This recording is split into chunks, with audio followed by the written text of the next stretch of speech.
Hello, everybody, and welcome back to the Dual Screens podcast. I am one of your hosts, Stephen Fontana, and with me, as always, he's in that other box, and he's bringing that awesome sauce. He is Andy Asimakis. How are you, Andy? I'm good. I've taken to doodling during these podcasts, drawing little squares and circles, and just it's nice. Is that the extent of your doodling? It helps the mind flow. So, yeah, the occasional triangle. Now, at the top right of your page, are you drawing a house with a path going through some hills and some trees? Yes, there's some mountains, there's a little smoke cloud. That's got to be a window into the human condition. Anyway, joining us this week are Josh and Nate Pearce, the founders of Long Neck Games and developers of REZ PLZ, a puzzle platformer that puts a new twist on co-op and single-player gameplay. Josh, Nate, welcome to the show. Thank you for having us. Yeah, happy to be here. Absolutely. Now, do you guys say it REZ PLZ or REZ PLZ? Yeah, I think that's what I hear it in my head. Yeah, I think when we say it, it's got some sassiness to it. Yeah, but I definitely, when other people say it, I hear it a lot more with like a question mark or like an exclamation point at the end. There's a little inflection at the end. Yeah. Sometimes some passive lean back a little bit. As a player of like battle royale games and stuff like that, for me it's probably more like REZ, please! Oh my God, what are you doing? REZ, yes.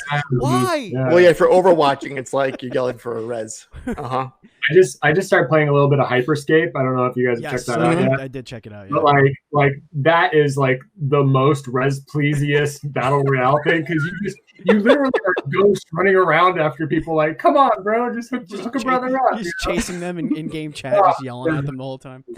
For those of you that are new to the Dual Screens podcasts, this is an interview show where we bring on industry guests to tell us their story, be it a programmer, an artist, a voice actor. Everybody has a story to tell, and we want to be their platform to do so. And this show posts each and every Thursday for your listening pleasure on your podcast service of choice, including our home Podbean. And of course, you could watch and listen, whatever. You can minimize it. I don't know how you consume your YouTube videos, but you could do that on youtube.com/dualscreens.tv.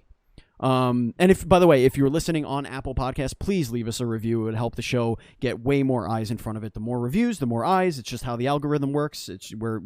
We are beholden to the overlords of algorithms. So if you would help us out, that would be absolutely incredible. Now, Josh, Nate, you've created a video game that encourages murdering or yourself or your friend in order to solve puzzles.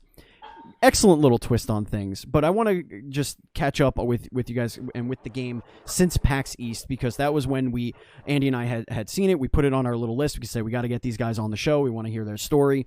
So how have things been going since the world has gone to shit? Yeah, that's a great question. Things have been going good. I mean, it's funny for us, so we quit our day jobs 2 years ago now, right? Almost 2 years ago.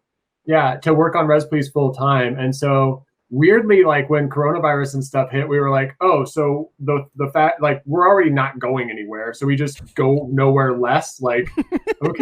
More, we were pretty already acclimated to it. But we definitely did get to a point where we were trying to be super socially distant. So I didn't even go over to Nate's house anymore. We work out of his extra room as an office usually. We're at my house today, but I'd go over to his place, and we had a pretty good little rotation. We go to the dog park, have this whole routine, and then when it really got serious, we were like, oh, we probably need to just everybody just takes a step back, right? And so it was a weird adjustment, but in a lot of ways, it wasn't much of an adjustment. When you're we get a tan from our monitors most of the time, so we don't go out too much generally.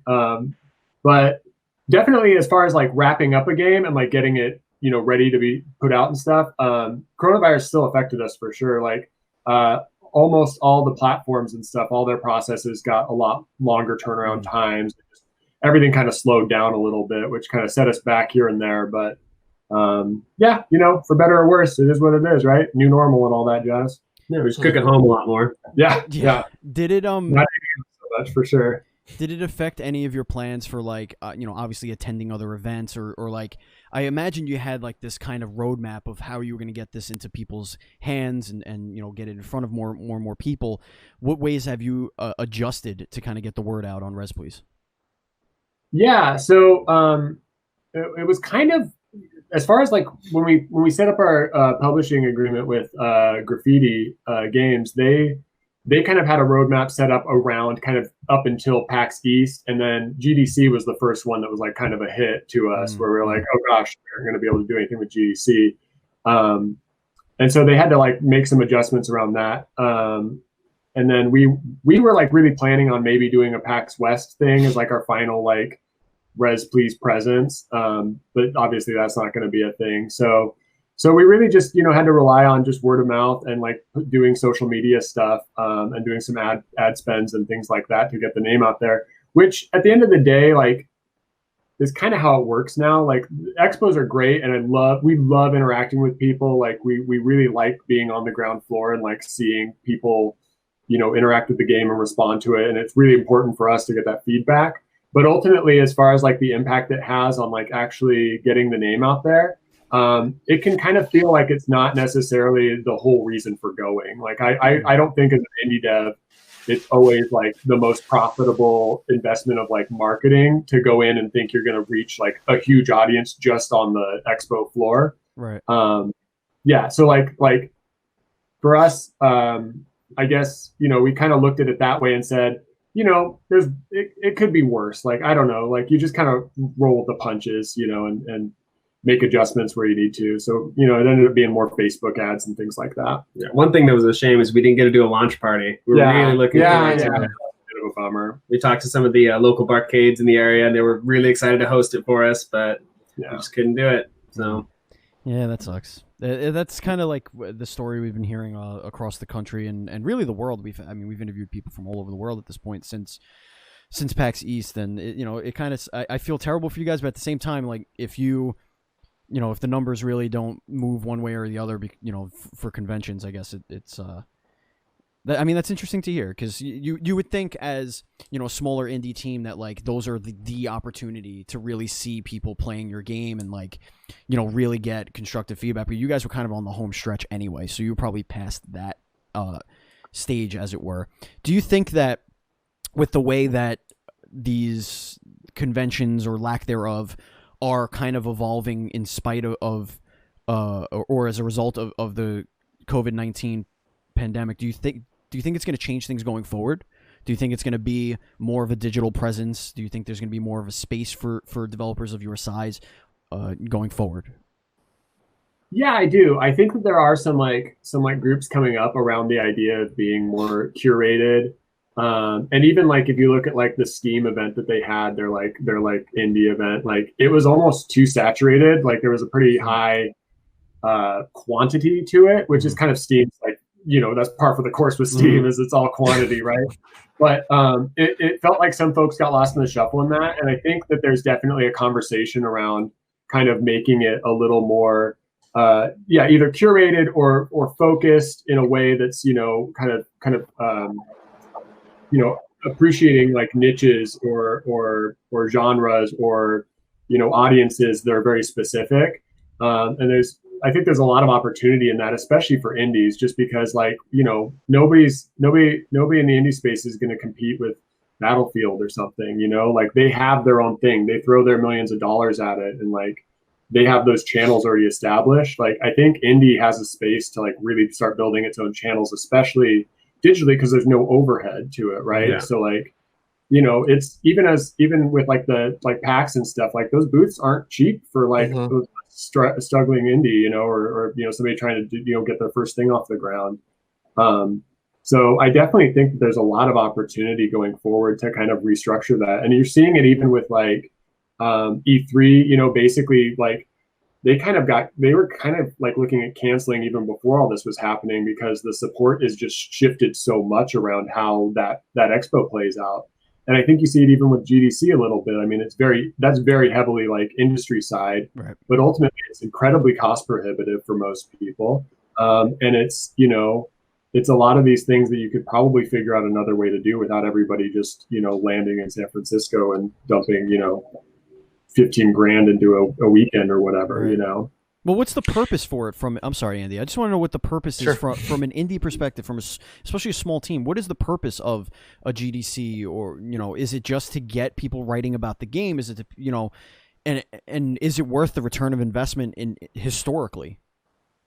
Yeah, I mean, we can't. I can only speak to it from our experience, and we're not like the most industry tied in because this is our first game, and we literally came from nothing. Like, this is a garage studio, But our experience was, I think, looking back, for us, we went into the first handful of expos as generally just like kind of like our audience feedback, thing. Like if we got interviews, that was cool, but we were a long ways off from wrapping the game. And it's really hard to keep that hype going 2-3 years later, If anything, we probably went into expos a little too early because we had a really strong vertical slice that we were demoing, but like there was a lot more game to still make.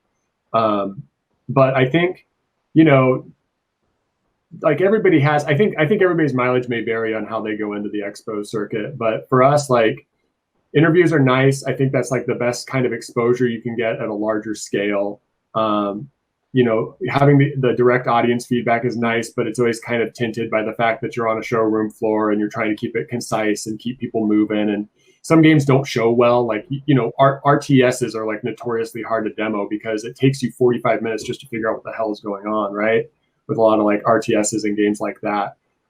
So like, depending on the game, and your curb appeal and stuff, you may or may not have a great audience experience at an expo, where somebody might need a little more intimate experience where they can sit down and really be one-on-one with it and in a separate environment where time's not an issue. So I think it really just depends on what you're going for. But I'd say the biggest part, like the most satisfying part for us, and correct me if I'm wrong, Nate, but I'd say it's probably the networking, just meeting other devs, meeting other people that are in the industry, because we all spend so much time in a vacuum. Just getting out there and being like, yeah, this is fucking hard, right? like having that interaction is really nice and helpful, and it kind of makes you feel like you're not going crazy, because it definitely can be kind of crazy making sometimes. Is profanity okay? Yeah, also. No, dude, yeah, totally. Let it fly. Okay, cool. We encourage it.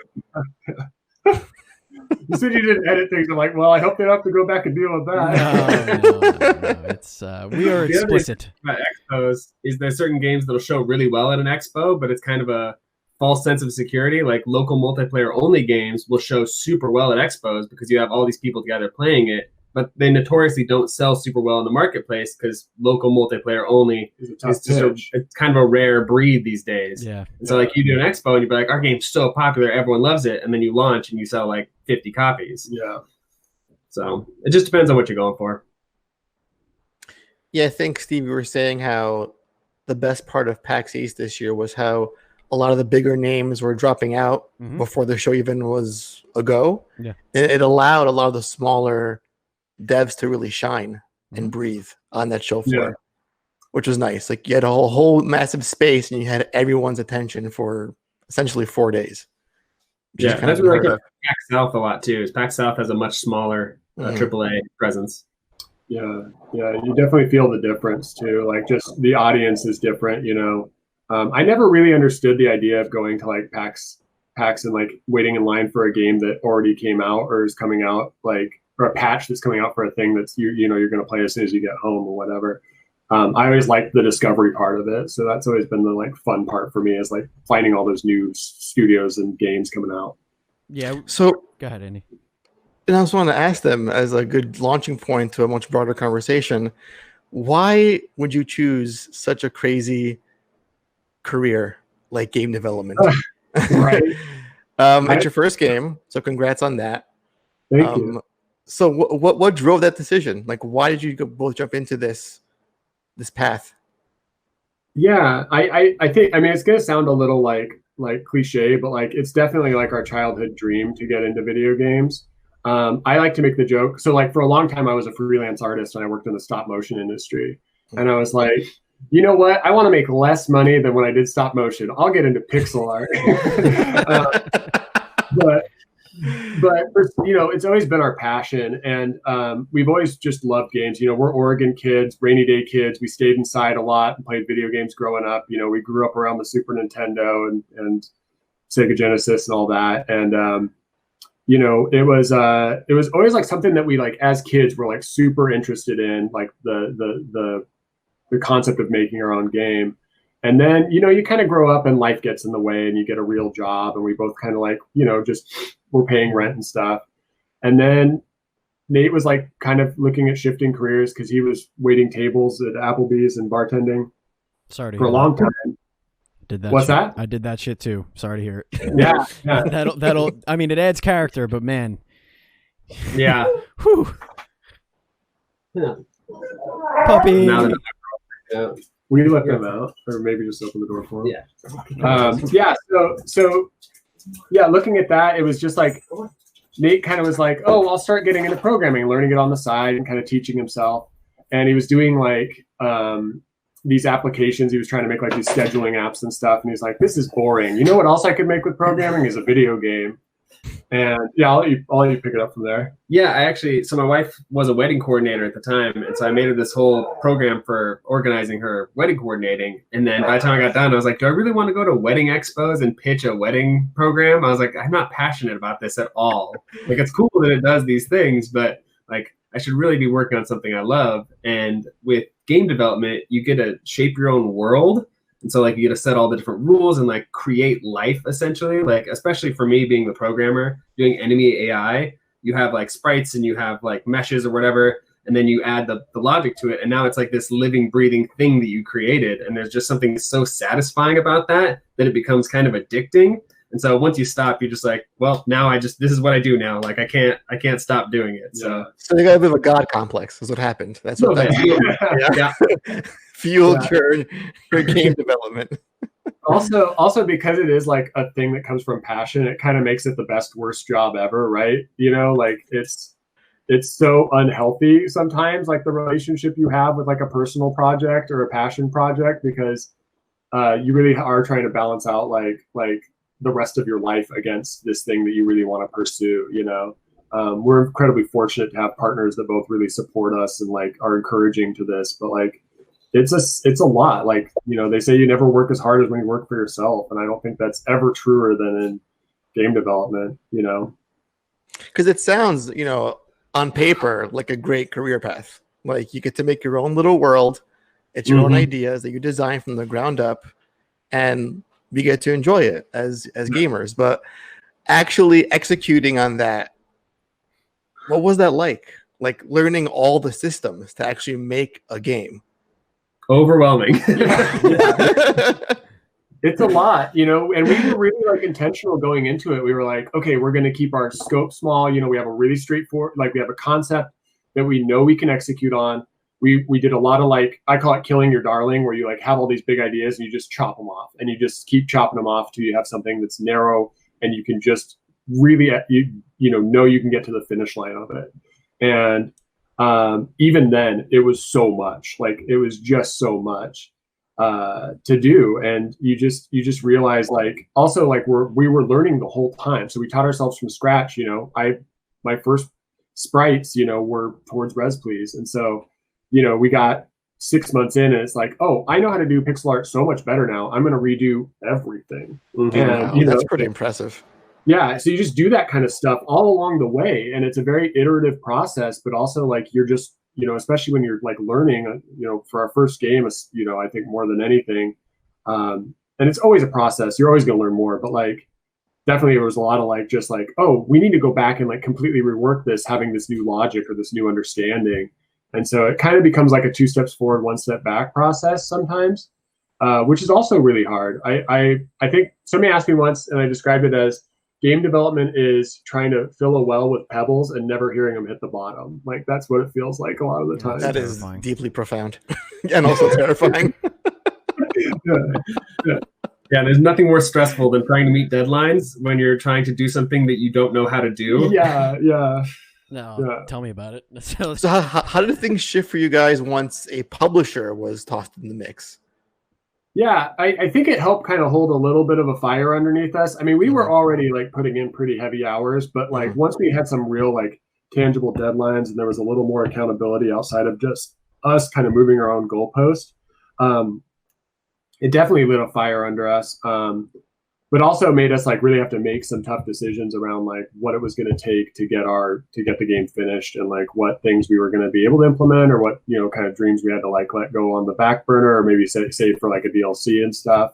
But it definitely helped kind of having somebody else to do some sanity checks too, because once again, like, you know, we're going into this kind of blind. And so having somebody be like, yeah, no, this is good. Or, here's the things we need to consider going forward instead of just like, you know, walking around in the dark and stumbling into some of this stuff, you know, especially when it came to like, they helped a lot with our console ports, just helping us get through the submission process and navigate the systems. Cause all those systems are they're not super intuitive to go through. And there's a lot of little hoops you got to jump through. And so just having somebody that can kind of help keep you on the right path with that was super helpful.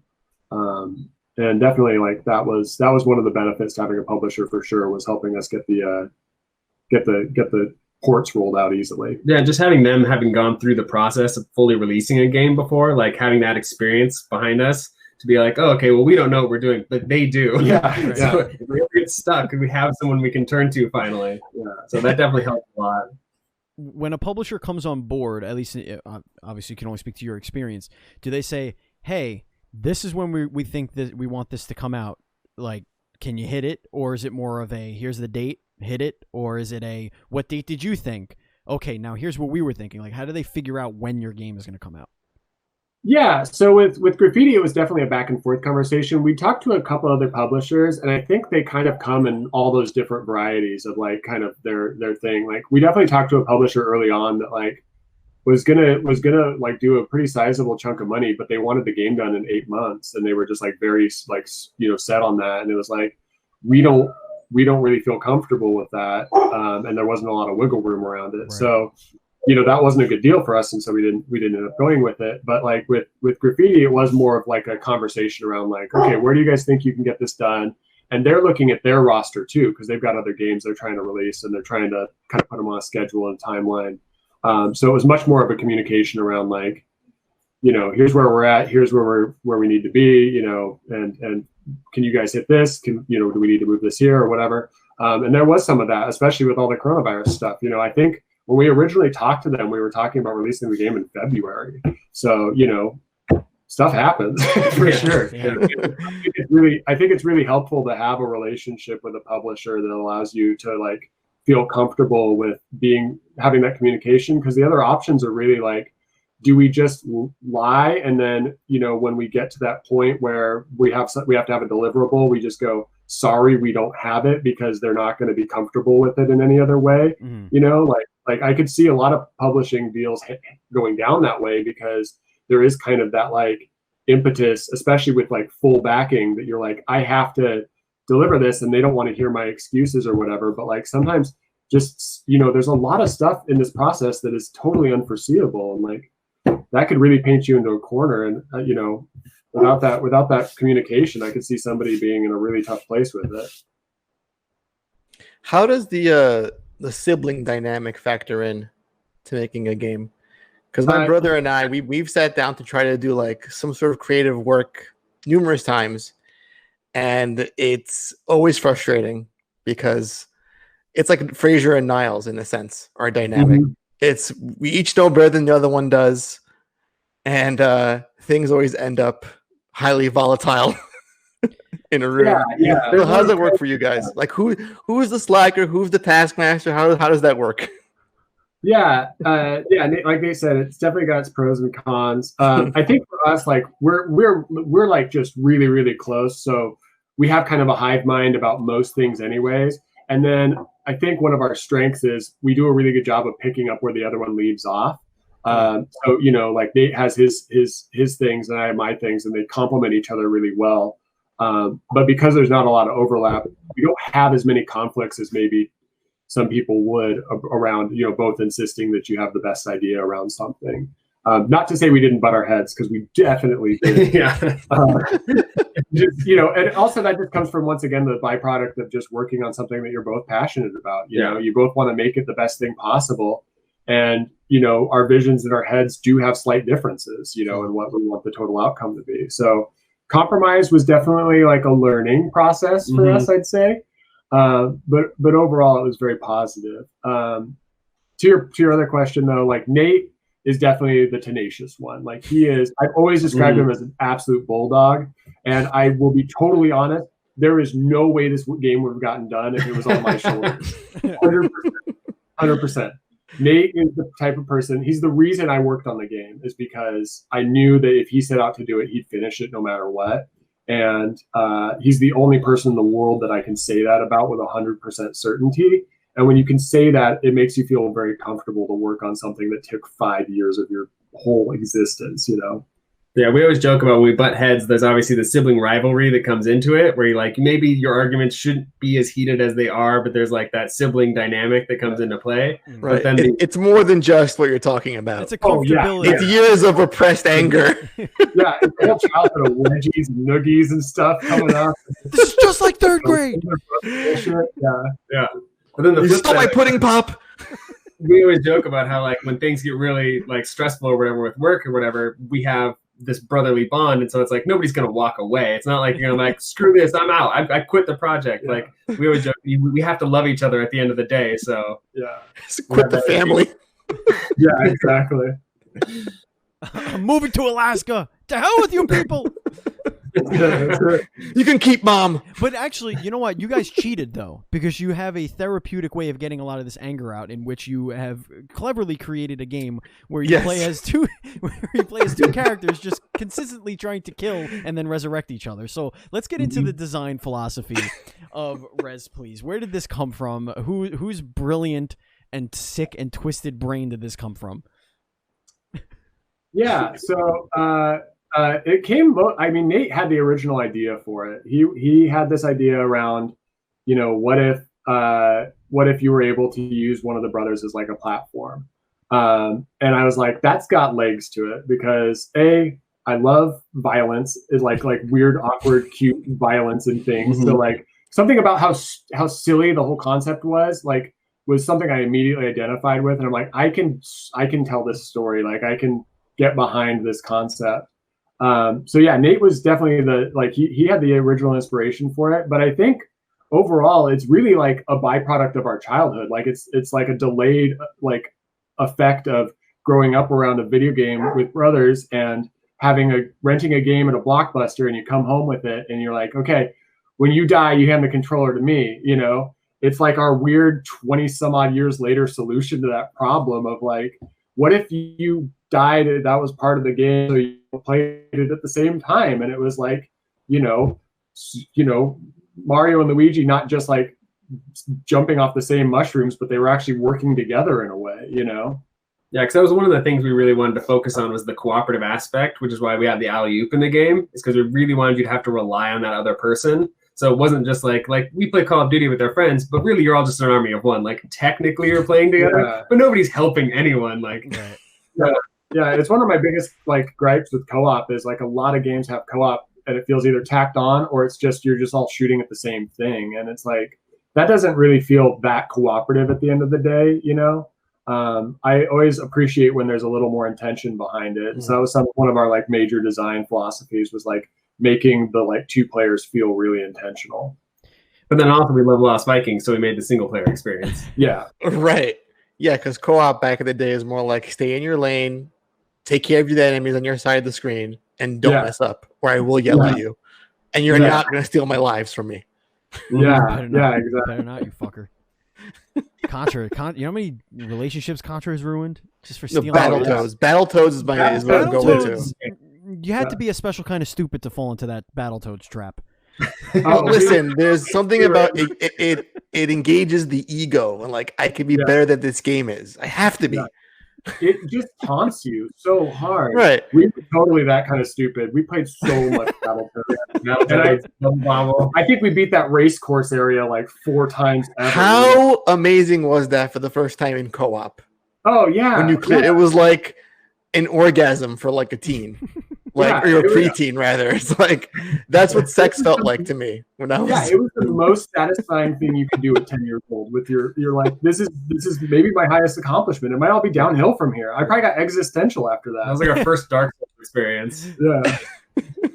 Some say it was the Dark Souls of side scroller beat 'em ups. Some yeah. In fact, I don't call them Souls like. I call them Toads likes. That's what they are. Oh yeah. That game gave me trust issues. From that point forward, I just thought all games were cheating, and then I wasn't necessarily bad at them. I was like, no, this game is purposefully being cheap and cheating me, and then there goes the ego as you can't trust yourself. You can't trust your partner. Oh, you don't want that kind of poison in your well, for sure. And what was it with the philosophy? We're getting off track here, but what was with No, we're totally on track. Totally on track. Of saying, okay, mode A, mode B in these games where you don't know which one is the one where you're going to kick the shit out of your friend. Why can't they just say like cooperative and punch your friend mode? But why is it an option to begin with? Yes, that is a very, very smart question, Andy. Why is it an option? Yeah, but I digress. I mean, River City Ransom's a really good example of that too. Like the amount of times you throw a bad guy into your partner only to knock him over. Oh, come on! Or a lead pipe, Why though? But why? But it's so fun. Which is funny because in our game, like originally we weren't gonna let the players attack each other, but then we had some friends playing and they like just insisted on griefing each other. So just for fun, I made it so you could attack each other. And I was like, should we leave this in? And everyone's like, oh yeah, they're brothers. They can hit each other. That's how brothers play. Like, it just makes sense. So it doesn't help you at all. Yeah. If they're killing each other, then what's a few slaps in the face going to do? Yeah. Not a big deal. So you guys, go ahead. I'm sorry. Oh, no. Go ahead. I was going to say, you guys are, for lack of a better term, you're novice game creators. And your story revolves around novice, really terrible wizards. Is that what are we doing? We're mirroring real life here? Is that what's going on? Yeah, for sure. There's definitely like a big tone of like art imitating life in the game. I mean, it's a game about brothers. They're not particularly talented. They're just trying to figure it out. I think that's really like, you write what you know. And like, that was a story I really identify with is like, I like the idea, like there's so many narratives that are just like, you're the chosen one, you're a superhero, you can do all these amazing things. And it's like, I know that that's like the ideal experience and that's a super fun experience for games, but it's not really a story that I feel like it's that interesting for me to tell, for us to tell. And so like, we wanted to do something that was definitely more of like an underdog thing. Like what happens when, like in the other guys, right? You watch the Rock and Samuel L. Jackson jump off the thing and they die for 5 minutes of the movie. And then Spoilers. What? Sorry. Oh yeah. Spoiler alert. We haven't seen the first 5 minutes. Yeah. But like, that's such an interesting moment to me is like, yeah, speaking from the place of like, not having it all figured out and kind of like this like comedy of errors that kind of brings you through the story and being, not even a hero to zero. Like they aren't even that much better off at the end of the game magically than they are when they start, right? Like that's their whole thing. And so like, I don't know. I just think there's something so endearing about being kind of the class clown or the fuck up. And probably because that's 100% who I am. So, it's all just an allegory for our childhood and just growing up together and stuff for sure. And I really love the gore factor in this game. Like the first kill acted upon one sibling really hooks you in. It's like, okay, you just blew up in a very bloody fashion. Yeah. Let's fucking go. Yeah, we played a lot of Mortal Kombat when we were kids. Yeah, it shows. Yeah, we always gravitated towards like the gory stuff. I mean, I'm a huge horror nerd, so like special effects and all that stuff is like right up my alley. Like there's literally like parts of the game like I reference the head explosion scene from Scanners. I don't know if you guys ever seen that. Mm-hmm. Yeah, it's like a classic scene. It's an amazing VFX shot or practical effects shot. But like I totally reference that in one of the animations of the game. He does telekinesis and his head explodes, So like, yeah, we're real kind of like something about just death animations were like so satisfying to us. So we really tried to like explore that as much as possible. It made for some really awkward conversations around the house. Like I'm walking with my girlfriend. I'll never forget this. I'm walking with my girlfriend. We're just on like a little hike, and I'm like, if you could die in any way that would be interesting, what would it be? It's just like unprompted, not like, hey, I'm thinking about the video game or anything. She's just like, what are you? Should I be worried right now? It's funny because I got lost in like a long Twitter thread last night talking about practical effects in films like The Blob or The Thing, and I think that's because you guys, I assume like us, grew up in that movie era where they actually tried to make effects look very real, not just glossy, shiny CG effects. Yeah, I mean, I still like have such a special place for any practical effects that any movies do, because now it's like not cost effective generally. And as somebody that worked in stop motion animation, I totally get what it's like to work in like a dying art form that's not cost effective, because like CG just crushes everything now practically. But there's just such a beauty to like the handmade like aspect of that. And even with pixel art, I felt like there was like kind of this like nuance to it that felt very special, because it isn't something that you need to do anymore in video games, right? So it's like an aesthetic, it's a choice that you're making, because like obviously computers can do so much more than what a pixel game necessitates, but like there's something so beautiful about like the intention that goes into that. So yeah, in a lot of ways, like doing pixel art was kind of our version of like getting into like practical effects, you know, for all intents and purposes. Right, and we don't see pixels getting like decimated as much. Even back in the day when they were the main part of gaming, the main graphics, they didn't get completely like blown out of proportion or decapitated or burned alive, except for Mortal Kombat, of course. But like cutesy sprites like yours, like that dynamic, those two ideas together work so well. Very Happy Tree Friends. Right. Yeah, totally. Yeah, I've always really liked that juxtaposition of like cutely morbid. Like, I don't know, it didn't seem like, especially with the narrative we were trying to tell, it seemed like it wouldn't have been a good fit for it to be any sort of realistic, you know? Especially because you're dealing with like effectively what is conceptually suicide. Like, I don't need it to feel heavy, you know? It's not the point. And, you know, we definitely want to make sure we kept it charming and cute, and like we've seen like people that normally are not really responsive to that kind of violence laugh their asses off at it. And that was kind of what we were going for, you know? Yeah, we'd be at an expo and a 7-year-old would come up and go to play the game, and you're just looking at the parents like, you're going to freak out when he blows up? Like, what's happening? And they always were like, oh, he plays Call of Duty, it's fine. Yeah. Grand Theft Auto. I think the first moment for us when we played was having to decide who was going to get picked up and thrown on the set of spikes so you could use them as a platform, and then seeing that just because it's that awkward like who's dying first, because it's not going to be me, it's definitely going to be you. Which one of us is worse at this? The answer is me. Conversation in the game is that first moment of like, or even just that realization of like, oh, I have to sacrifice in order to get over this. Like, I have to actively jump on the spikes as opposed to avoid them, the thing I've done in every other video game I've ever played, right? Well, listen. We've all jumped off of Yoshi's back over a crevice and had him die in the pit. So it's kind of there. It's built in to our psyche. Yoshi was the first candidate for the yeet. It's just we're now playing as Yoshi. Yeah, now one of you is. Oh, poor Yoshi. Yeah, that's great. So, what kind of what kind of feedback have you guys been getting now that you're ostensibly at the finish line here? So far, our feedback's been really good, and we were definitely nervous about it because we knew it was kind of a unique experience. We knew that like not everybody's a platformer person. But generally, like people that have played it have been really, really positive on it. You know, the one thing we ran into a little bit was like we had some early bugs. You know, unfortunately, it still is our first game, and we did beta. You know, we did actual like legit testing through our publisher and stuff, and there's just things that slipped through the cracks. Our Nintendo build has a slight memory leak on it that like if you play it for over about 3 or 5 hours or something, it's like 2 hours. Yeah, it'll start like not loading sprites. Which isn't that big of a deal. You can just relaunch it. Yeah, so keep an eye on yours there, Andy. If it starts that's what's going on. Yeah. Luckily, the issue with the Switch only pops up when you first load a level, and it's after it saves your progress. So you'll never lose anything, luckily. So it doesn't like negatively affect your progress at all. So it could be worse, but we actually have a patch working right now for it. We're just waiting for approval to get it posted. Also, as a guy that loves puns, seeing the stage names was highly appreciated. That was so fun. Lava's a battlefield. I like these guys.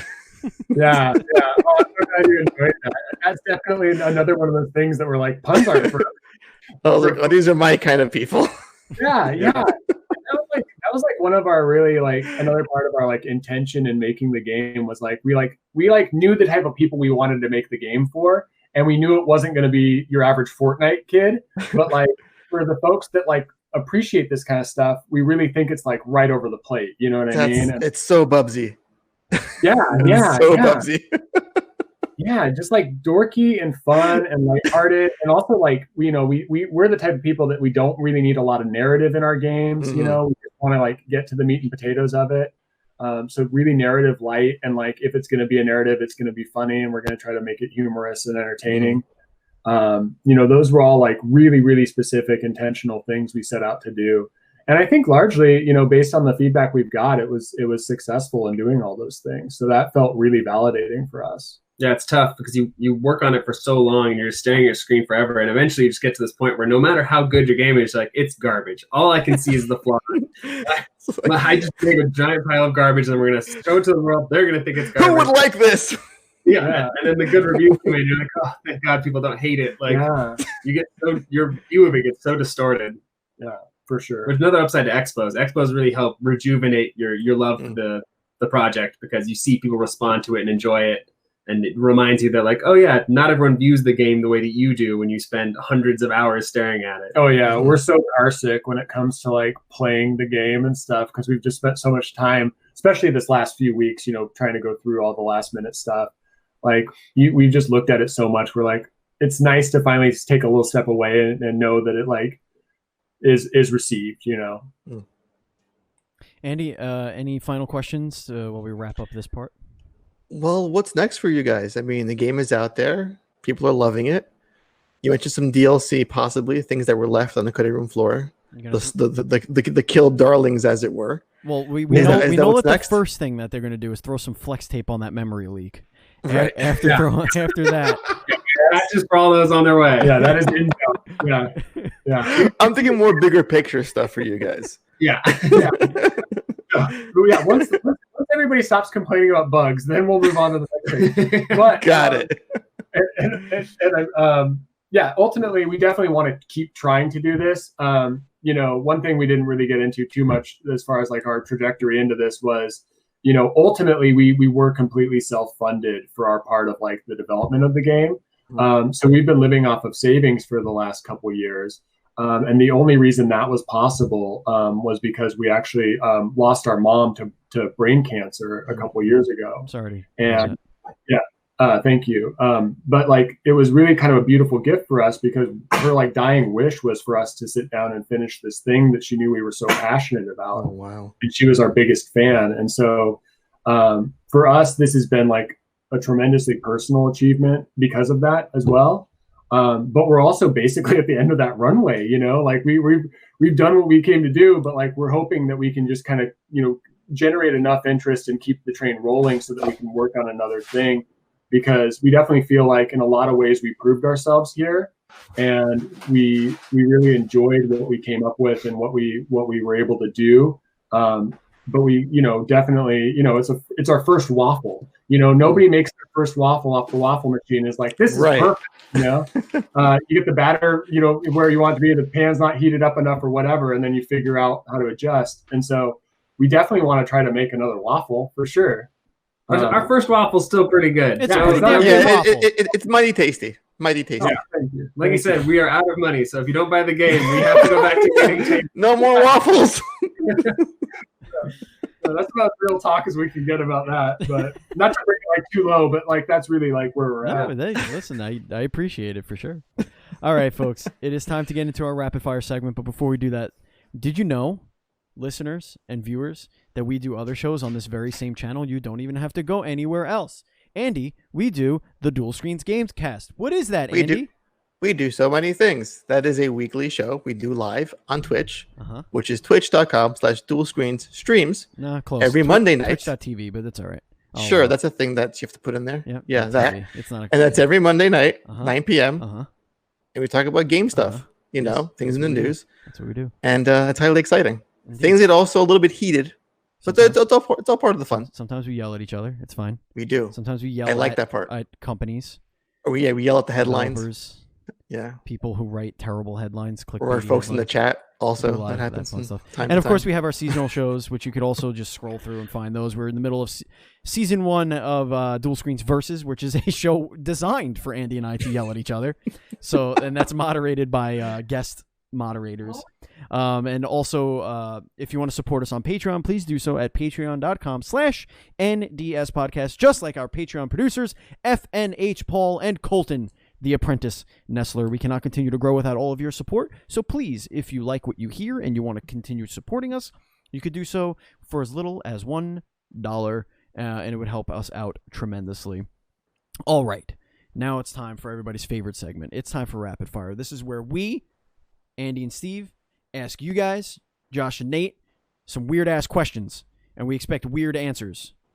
And Andy, start us off. This is for both of you, and you can answer separately, of course. Pineapple on pizza, yes or no? Yes. Emphatic yes. Yep. Big fan. I know. Okay. We're horrible, horrible people. Okay, well, at least you acknowledge it. That's fine. Okay. If somebody asks you for the screwdriver, are you getting the Phillips head or the flathead? I got Phillips head. I don't know why. Phillips, yeah. Phillips is it. Yeah. Understood. Would you rather eat a sandwich made from 4 ingredients in your fridge, chosen at random, or eat a sandwich made by your brother by 4 ingredients in your fridge right now? Gosh. So how deep is that sibling rivalry? I mean, how much do you want to fuck with one another? We trust each other. I totally trust Nate, but I also have a fridge full of like legit ass condiments. So like, I don't really think you could go super wrong if you just randomly reached in there. But I think Nate would probably make a better sandwich for me. I'd probably let him make my sandwich too. Yeah. He knows what I like. Yeah. Interesting. Look at that. Interesting. Okay. All right. Is cereal a soup? That's a good one. Yeah, it's a soup. Yeah, I think it is. I just heard the other day. You eat it with a spoon. Yeah. I just heard the other day a vanilla latte with soy milk is a 3-bean soup, but nobody wants to talk about that. That's great. I love that. It's true. Wow. Let's see. What do you think people notice most about you? What do you think? Oh, for sure. Yeah. Most about you. We call ourselves long neck games because we are both very tall guys. Yeah. We really lean into it. I'm 6'8", if that gives you any idea. Holy hell.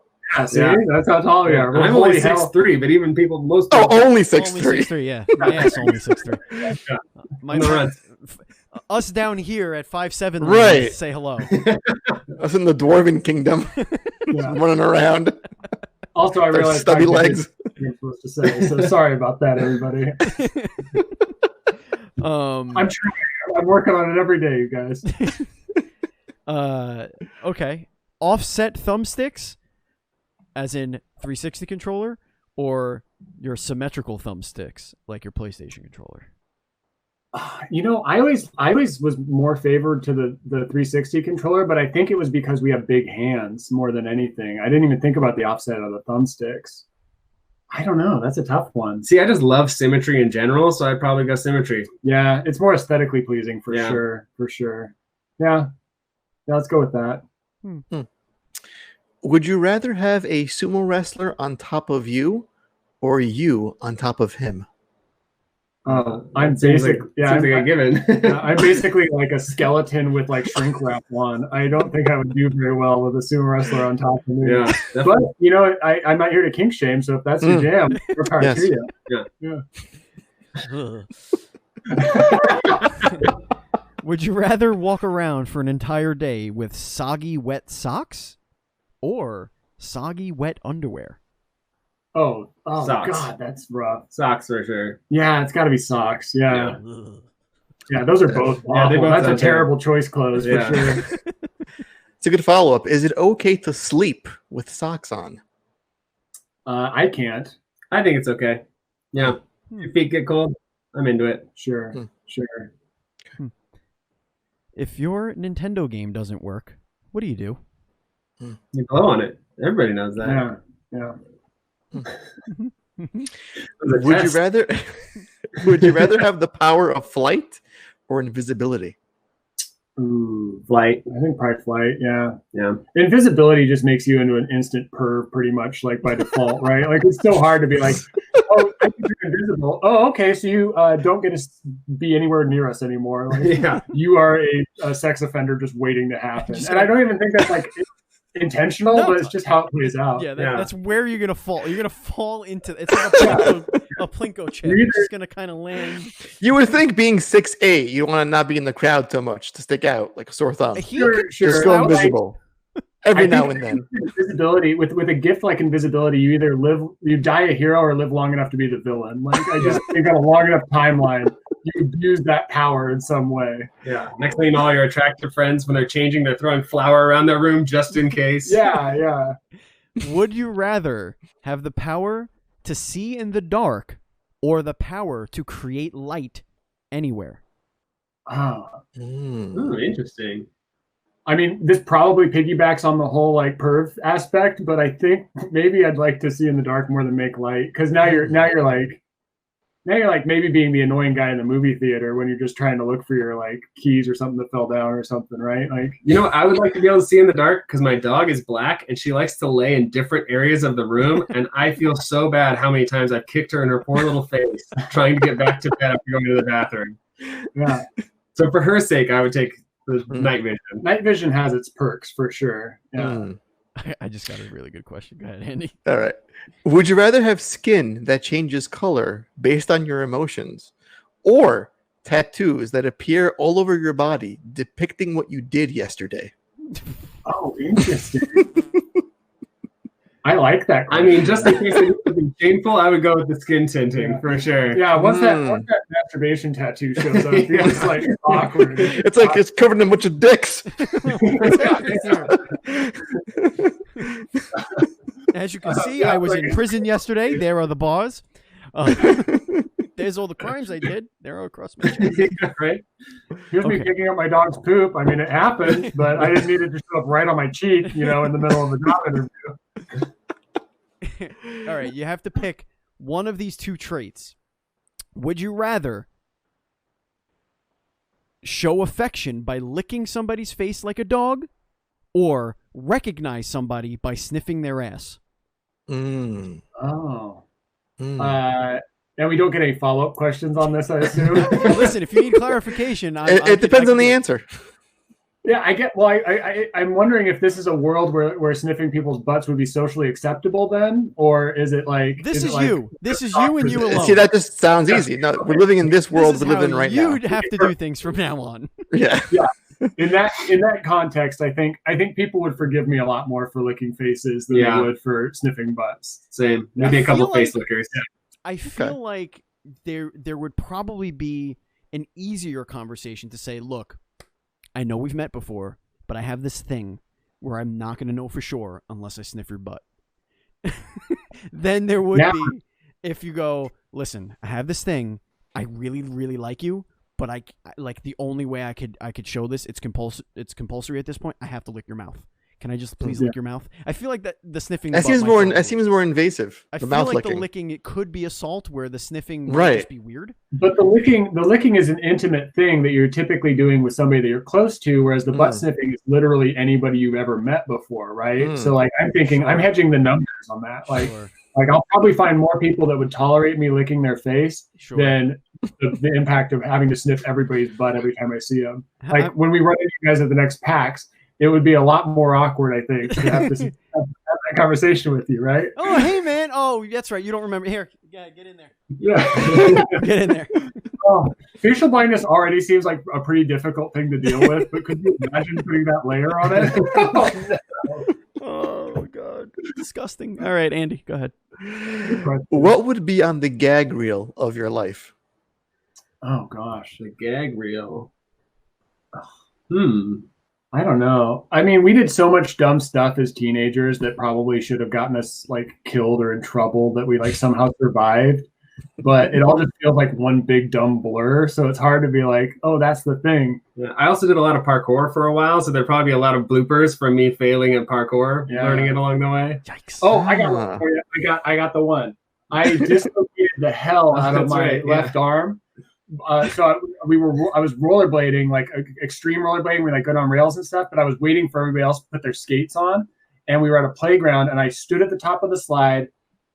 As soon as my skates touched the slide, it was like the slickest thing ever to touch the other slickest thing in the world. And I just flipped off the slide, landed, dislocated my arm super duper bad. That was so gross. Within like 10 seconds of everybody getting to the spot we were going to skate at. And I was just like, you got to go. And I'm just holding my arm and it's like dangling. I'm just like, no, we don't like we're all dead. So bad. You look like a fucking Silent Hill villain. It's like yeah. I look like a busted ass scarecrow for sure. Well, then we went to the doctor and he lied to him about it. Like, what happened to your arm? He goes, I fell off a swing. Yeah. Did I lie to him? I don't remember that. That probably would be something. A swing, indeed. So there's my embarrassing. That's got to be on the reel for sure. What is the stupidest thing you've purchased off of television? Oh, good question. Television. I'm gonna maybe or Facebook ad. Yeah, I bought a shirt that just says "Spicy Heck Boy" on it with a big goat with a pentagram on it. It's not really stupid. I love it a lot, but it is kind of a dumb thing when you really think about it. I don't know if I bought anything super dumb. I'm super frugal with my money. Yeah. So and this is like the yin and yang of us is like he's super frugal with his money. My motto is literally I've bought stupider shit for more. Like that's how I justify spending. Well, that's how you bring balance. If he's not going to spend any money, then it falls on you. Yeah, exactly. I do enough spending. Yeah, my stupid purchases are like, I'm going to do this project, and then I buy all the supplies, and then I try making it, and I'm like, well, I can't make this thing, so I guess I'll just throw all the supplies away. Put this in a closet somewhere and look at it 3 years from now. I purchased one of those thin wallets, you know, where they're like, don't sit on all your crap, put it in this really thin wallet, and you're like, yeah, right, cool, but you can only fit like 4 things from your wallet in this really so you wind up just throwing away your wallet. Like your ID and 1 credit card, and that's it. Yeah. That might have been the stupidest thing. I was like, oh yeah, that's how they make it so thin. You put nothing. But as a built-in tile, I can track it if I lose it. Yeah, sure, that's what it was. I mean, the clothes from middle school would probably fit in that category if I bought it from TV, but oh yeah. Ooh, the trends back then. Jenko jeans, baby. Oh yeah, all about them Jinkos. Aren't they making a comeback with Jinkos? They're trying. They're banking on the mental instability of our youth in this current climate to bring that back, because that was that's an uphill battle. Yeah, technology cyclical, fashion cyclical. That's what it is. Yeah. Here's the thing, though: our parents let it happen. Mask. No, Jinko's making a mask, and it just hangs all the way down to your feet.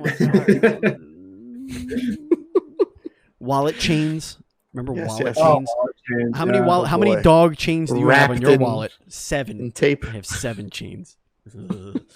Andy, what are your 2 favorite co-op games of all time?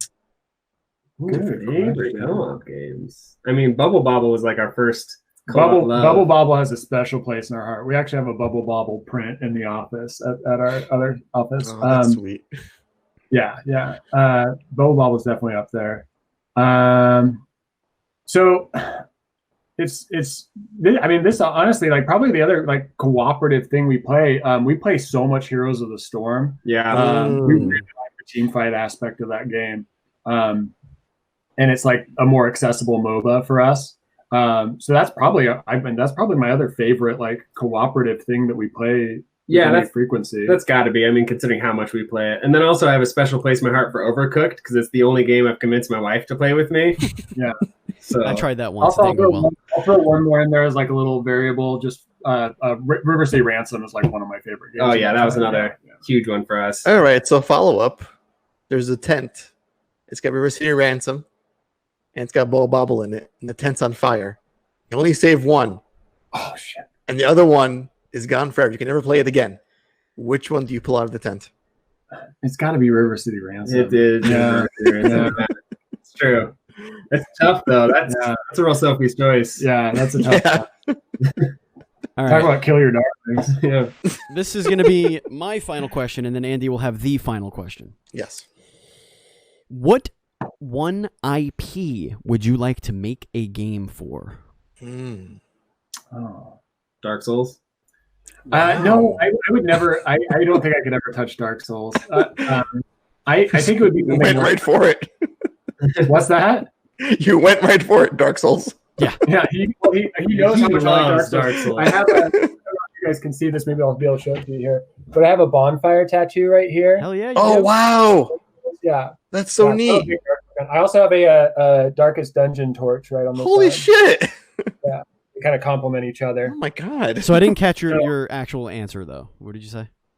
Yeah, so I don't think Dark Souls would be the one I touch. I actually think maybe Battletoads would be a really fun one to revisit. Interesting.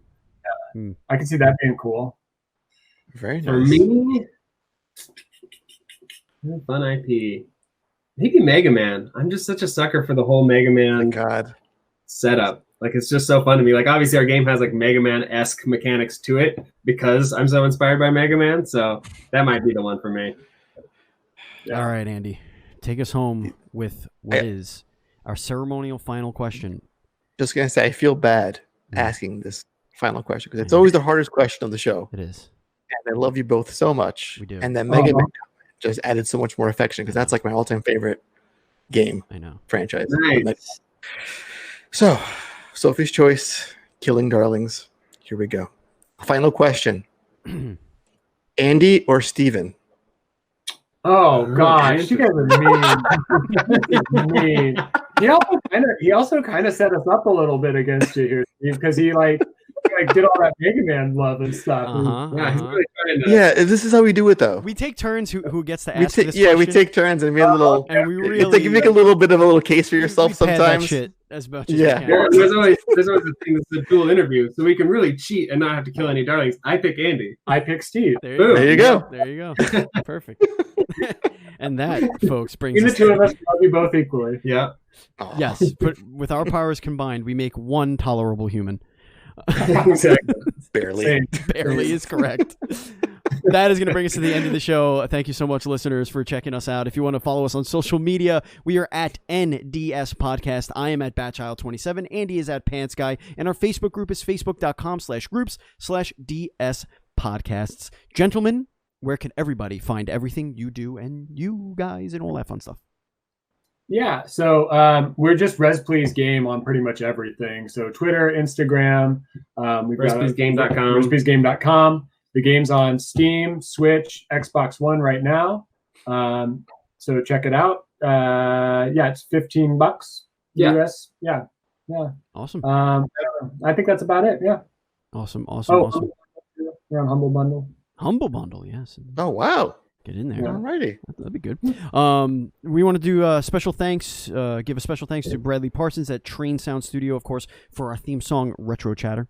Thank you, Andrew Douglas, for our cartoon art that we use in a lot of our little placards. And thank you, Matt Murray, for our overlay and our logo. Again, if you want to support us on Patreon, it's patreon.com/NDS podcast. And if you want to buy our merchandise, it's dualscreens.com/store. And of course, visit dualscreens.com for our reviews, previews, other articles. We're doing our Dual Screen Selects, which is where Andy and I, our editor-in-chief Thorne Stone, and our contributors to the website throughout the years are all picking our favorites at what we're calling the Dual Screen Selects of the current generation as we wrap this current generation and get into next-gen hardware at the end of the year. So we're picking our favorites and the very best of the generation. So head over to dualscreens.com. That's DUEL screens.com and check that out. Andy, is there anything you want to tell the kids before we go? I mean, I could announce next week's guest. Oh my. I think it's locked in. Okay. Don't quote me on this, but I think we're having Tribute Games, the creator of Panzer Paladin, coming on. Yes. Next week. I think that's the one. Awesome. Yes. Very excited about that. That's a great game. Very exciting. You actually reviewed that game on dualscreens.com. Yes, and they gave it a highly recommend. Highly recommended. Plus, I drew a lot of pixel dick, so that helps. You can make you can make your own pixel weapons, and Andy went with the what was it? The tri-dick of the So it was a staff with a bunch of dildos on it, right. Yep. and then I did a spear with just a cock and balls, just the at one the tip. with the balls. Yeah, the balls So are the one that makes that it was the difficult. clear evolution of my. That's the one that art makes skills. it difficult to get out of the enemy. The shading on that is just It's superb. perfection. It's superb. So if you guys want an artist for your team down the line, Yeah, it look no sounds like further. we've got our next. Yeah, artist we lined need up. to look no further. This is why we can't have nice things, gentlemen. This is why we can't have. This is why Nintendo doesn't let us play games online and makes everything very difficult. Anyway, that is going to do it for us. Thank you so much, listeners. Thank you, Andy. Thank you, Josh and Nate, for joining us. And as always, please be excellent to each other.